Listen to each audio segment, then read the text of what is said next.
5대 군사 강국이 됐다는데 우리 국민들의 삶은 더 팍팍하고 일터로 나간 사람들이 돌아오지 못하고 있습니다.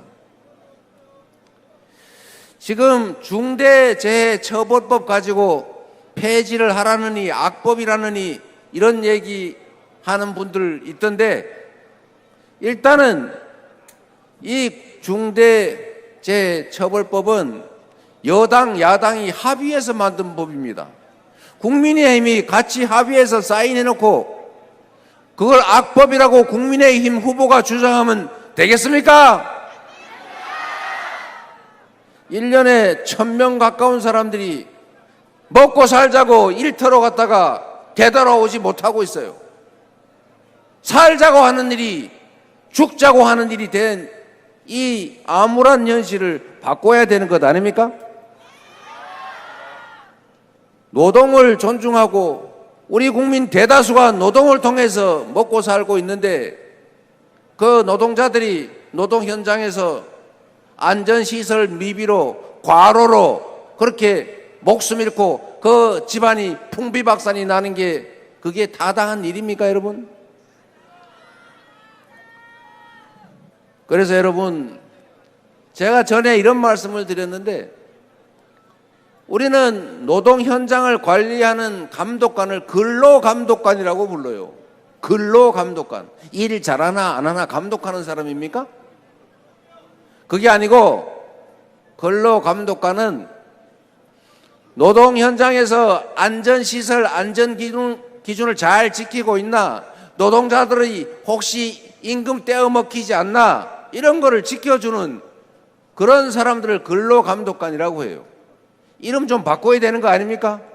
근로감독관이 아니라 노동보호관이라든지 산업안전관리관이라든지 그냥 줄여서 노동경찰 이렇게 바꿔야 되는 거 아닙니까?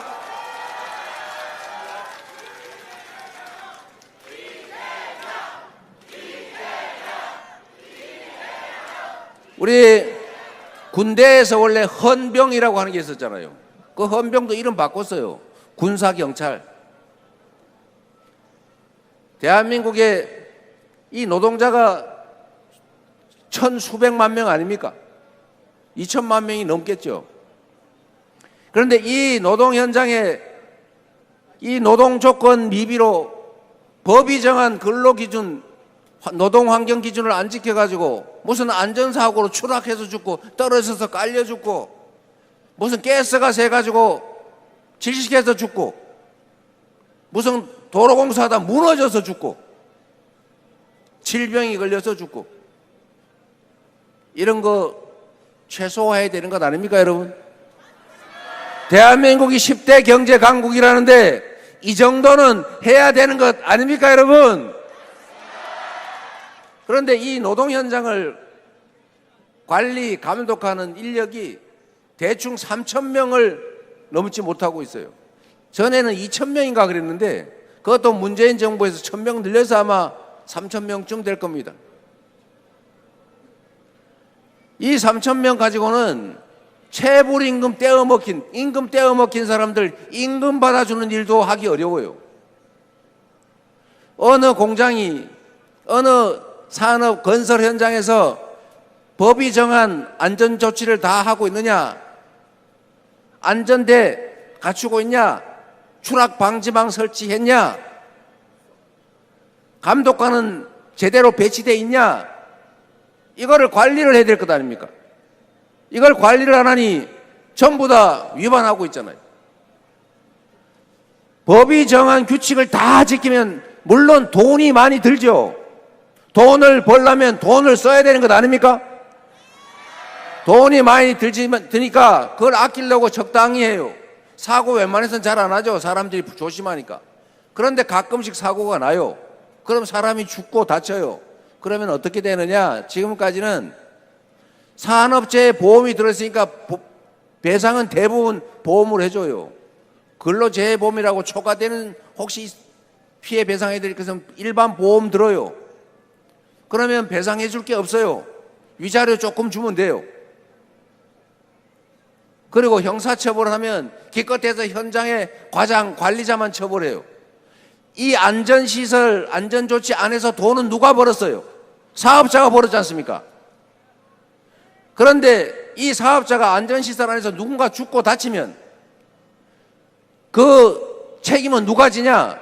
이익을 보는 사람이 아니고 고용된 관리자, 그 사람들만 책임진다고요.